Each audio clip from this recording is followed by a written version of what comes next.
Hi friends, I hope you will be aware about the national sales head having the challenges of increasing sales team productivity, increasing order value size and reducing the selling cycle time.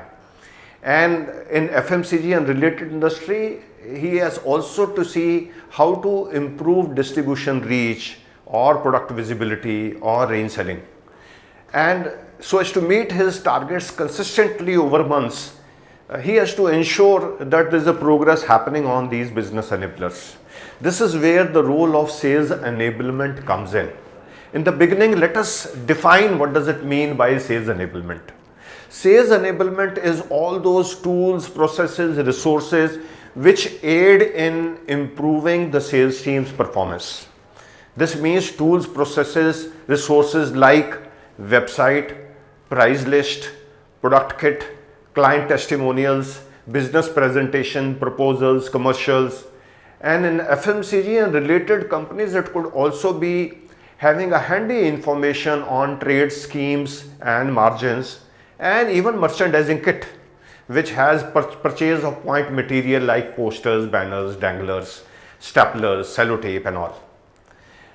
The sales enablement department has to make all these things available to the frontline sales team so that they can improve their performance.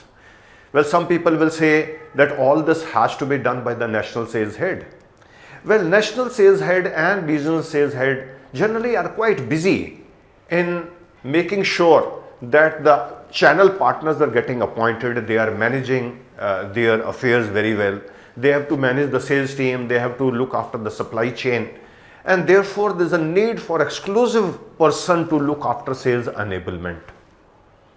Even in marketing, some people say that this can be looked after by marketing. In strict sense, the marketing department role is essentially to identify the gaps in meeting needs of the customer and thereby come up with either new products, services, offerings or its variations.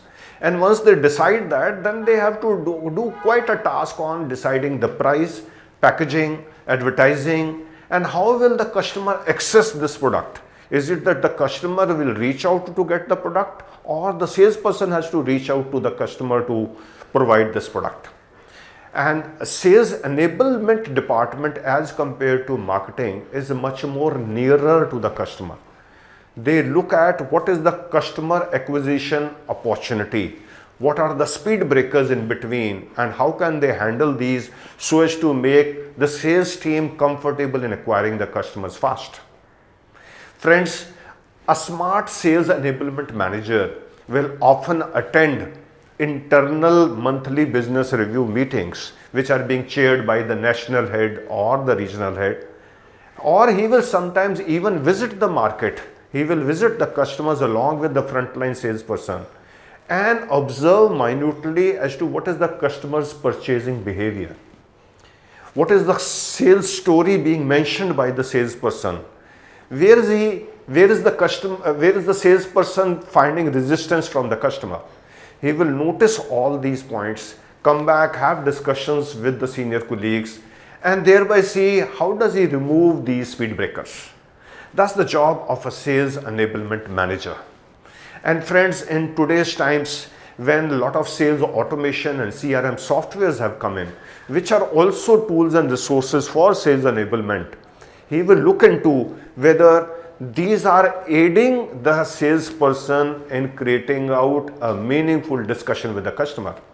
Is it providing some information handy to this person which the salesperson can utilize while talking to the customer?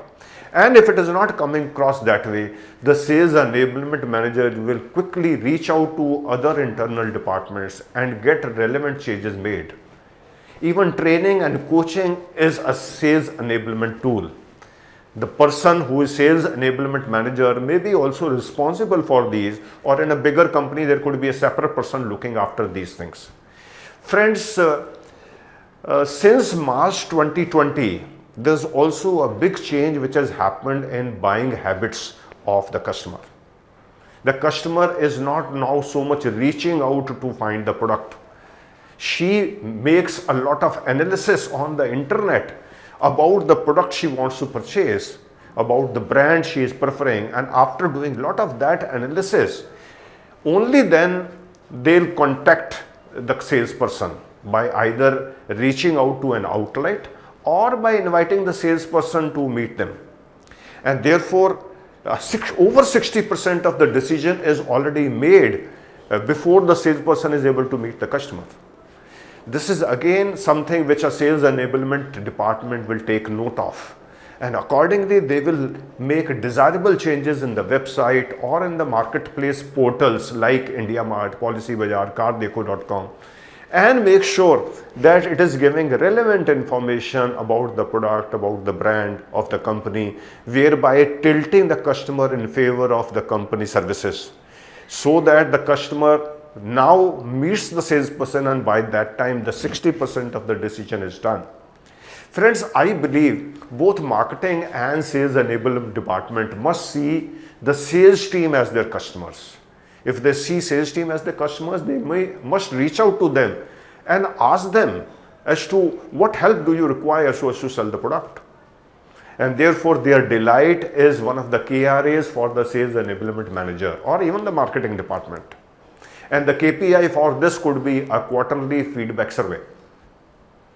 I personally believe that today the time has come where a CEO has to look deeper into sales enablement department, give it robust budgets, and then later on monitor whether it is showing a positive impact on improving performance of business enablers, like as I mentioned, sales productivity, order value size, reducing cycle time, range selling in the market, product visibility in the market.